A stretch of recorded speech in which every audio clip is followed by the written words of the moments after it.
100% সম্মানের সাথে কি করে কাজ। ইনকাম ভাই 2 টাকা কম করব কিন্তু সম্মানের সাথে বাঁচবো, কি রাজি আছে? এই বিষয়গুলো কিন্তু আমরা আজকে ক্লিয়ার হব, ঠিক আছে? তো যেহেতু আমরা মোটামুটি এইখানে একটা সিদ্ধান্ত নেওয়ার জন্য এসেছি যে কিভাবে এখান থেকে ইনকাম করব, তাহলে একটা কোম্পানিতে যদি আমরা ইনকাম করতে চাই তাহলে সর্বপ্রথমে ওই কোম্পানিতে ঢোকার আগে প্রসেসটা আমাকে জানতে হবে। কোন আপা কিভাবে ঢুকছে সেটা কি জানা দরকার আছে না নাই? এরশাদ সাহেব কিভাবে ঢুকছে এটা জানা দরকার আছে না? আমি যদি এখানে না ঢুকতে পারি তাহলে কাজ করতে পারবো না, তাহলে আগে আমাকে ঢুকতে হবে, তারপরে আমরা দেন এখান থেকে কিভাবে সুযোগ সুবিধা পাবো এবং ইনকাম করবো এবং আমাদের কাজটা কি সেটা আমরা মোড়ে সবকিছু জানবো, ঠিক আছে? তাহলে সর্বপ্রথমে আমরা একটু কোম্পানি সম্পর্কে আবার পরিচিত হব, সংক্ষিপ্ত পরিচিত।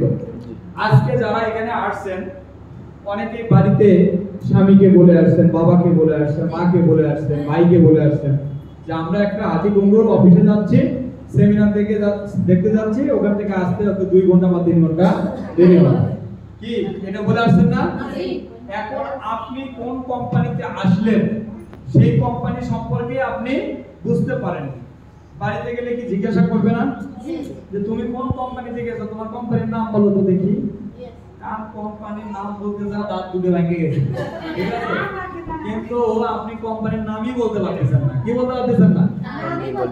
এইবার কিন্তু 100% সন্দেহ করতেই পারে তুমি কোম্পানির নাম বইলা পার্কে ঘুরতে গেছো, কি ঠিক আছে কি না? হ্যাঁ, আমি এটা বুঝছি, ঠিক আছে?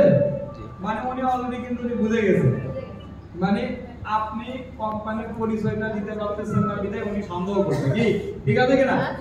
আর যদি বাড়িতে গিয়ে আপনাকে বলার সঙ্গে সঙ্গে বলতে পারেন তোমার কোম্পানির নাম কি? এমএক্সএল মডার্নার বলো, তোমার কোম্পানির জন্মসাল কত? 1982। এইটা যখন আমরা মুখে মুখে বলতে পারবো তখন কি আর কোনো সমস্যা আছে?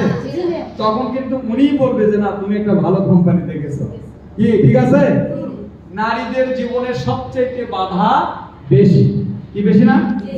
মানে আমাদের নারীরা অর্থাৎ মায়ের জাতি যারা মা, হ্যাঁ, এরা সফল বেশি, এরা কি সফল আবার ব্যর্থও বেশি, এরা সফলও বেশি, নারী জাতি সফলও বেশি ব্যর্থ বেশি। কেন বলেন তো?